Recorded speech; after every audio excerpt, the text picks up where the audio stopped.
I thought today I would pay tribute to my mother, who's a storyteller, and I would just tell you the stories of my master's research project, which looked at self-regulation by older adults with low vision who use mobility scooters. So I'm just going to talk until my time runs out about different participants and what they did. So yeah, I talked to 15 different older adults across the South Island, and when I talked to them, they talked about this balance between the meaning of their trip. Oh, closer? Is that better? Yeah. Sorry. So yeah, they were talking about the balance between the meaning of their trip with their own visual needs and capabilities, and then the demands of the environments that they were travelling through. And so I saw this balancing as self-regulation. May was my most adventurous participant. She travelled on rail trails throughout New Zealand on her scooter. She went on her scooter with her grandchildren regularly, and they travelled alongside her on their bikes. And she would make sure that at least twice a week she'd go on a path in her town that went alongside the river, despite the steep slope to get there, and how she found that difficult to navigate on her big scooter. But she made sure she did that because she needed to go out and feel the fresh air. Now, she had found as that her visual impairment, which was macular degeneration, was progressing. She was starting to reel in her activities, and so she'd stopped going out at night on her scooter, and she wondered if her long, several days trips on these rail trails would reduce too, but she was hoping not at that point. Clint and Evelyn were a wonderful couple that I met. Evelyn would travel in front of Clint and be his eyes, as he could only see her scooter in front of him as they travelled around their town. So this travel was essential as Evelyn didn't drive, and there was no public transport or taxis where they lived.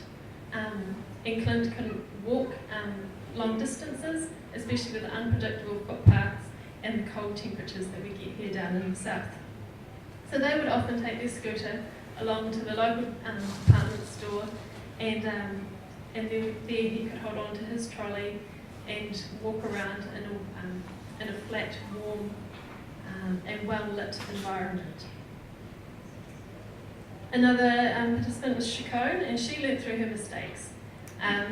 She had low depth perception and low contrast sensitivity. And so she learnt about the steep curb ramp at her first intersection when her scooter tipped over. She learnt about the unfriendly, overgrown shrub when she scooted past and it gave her a nasty gag on her leg. And she learnt about the white utility box on the pale footpath in front of the white fence by driving straight into it. She also learnt at what time the unruly and speedy scooter users in her town chose to go out and avoided going out that time of day. And as you can probably tell, that many of Chacone's lessons would have been avoided through better design within her environment and neighbourhood.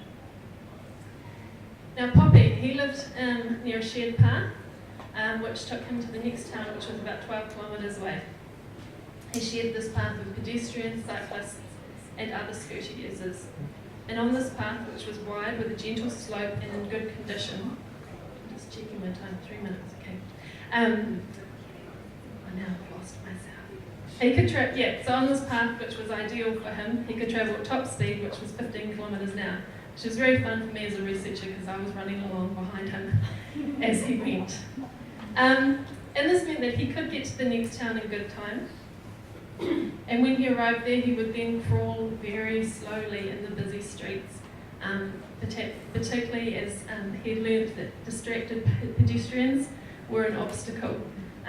He'd had one woman fall in his lap, and she came out of a shop too quickly and hadn't seen him. I don't know if he actually saw that as a problem, but she certainly wasn't very happy about it. He was also very attentive. He would describe his vision as two-dimensional, and so he knew that he wouldn't always see cracks or repairs or potholes in the street. And so in fact, around his own home, before he got to that shared path, he would travel on the road because it was safer than his footpath, which was in such disrepair.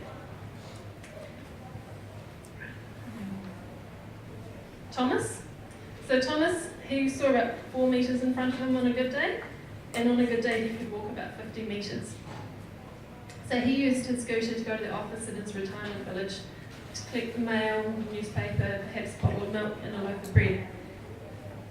He also liked to stop and chat to the construction workers in his retirement village and see what was going on there. So he knew his route well, especially after learning about a speed bump through a $300 repair bill to his scooter. He knows he doesn't see well. He also knows that his wife gets very cranky when he stays at home all day. And so he had the scooter, and he only used it within his retirement village, so a very, very small radius. But he knew in that area that cars were restricted to travelling at 5 kilometres an hour, and the residents all knew who he was, even if he couldn't see them. Right. So, yeah, I've probably talked enough now about several self-regulation strategies. There were many, many others, the things like avoiding bad weather, which most of us do anyway, using routes which were familiar and had well-built road crossings, taking extra care around dodgy driveways and road crossings, choosing quieter times of day, flying flags, wearing high-vis sunglasses and sun hats. And many, many of my participants talked about courtesy, about being civil with other footpath users and vehicle users. So I know that scooter users can behave dangerously and they have a bad reputation in some communities. But I'd like to remind you that these scooter users are rogues, just as aggressive bogans are rogues on our roads, or arrogant speed cyclists are rogues, or the weaving drunk is the rogue on our footpath. So yeah, scooter users are all human too. What my participants really demonstrated was deep consideration of their capabilities, their needs, and the environments that they had to interact with. They clearly define the meaning and the quality of life afforded by having a scooter, and so we can better support them through better neighbourhood design and planning. Oh, now I can't turn my timer off. There we go. So we can support scooter users through better neighbourhood design, providing training opportunities if they so wish, and encouraging scooter clubs where peers can train each other on their scooters. So while the idea of a low scooter user may seem risky to the layperson, the idea of not having a scooter is far riskier to the people that I talked to and met. Thank you. Any questions? I also think that educating the public, the visioned and the mobile, to have consideration to turning ability, turning circles. You know, it's like with somebody on a walking stick. Don't make them change direction, you change. You change the path you're on so that they can have better access, because as you say, this is their way of gaining access to the world, so we need to allow that in our world as well.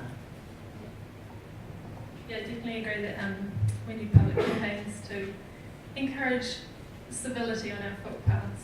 I think that was, but how do we make civility and courtesy? That I would love to know the answer to that one. Hi, Keri. Just a quick question on self-regulation. You know, one of the hardest things for me when I was driving was to actually give up driving, even though I probably should have many years before I actually did. How do you find that, you know, when it's people's lifeline, that they are fair and reasonable about saying, well, now I should stop doing this? So obviously I talked to volunteers, and they volunteered to be part of the research, so they were going to put all their best stories and their best ideas of themselves. So yeah, that's a tricky thing. I did have some participants demonstrate how they had cut down on how many trips they were taking, or not going out at night anymore, or those kind of things.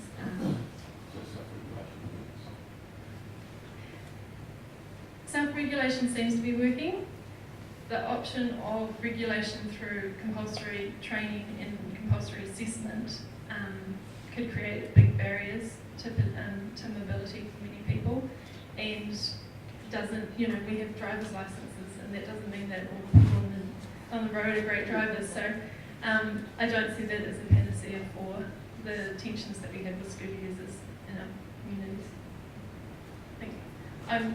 We've got to keep going, but I'm happy to talk to anyone after this. Thank you very much, Keri. That's wonderful.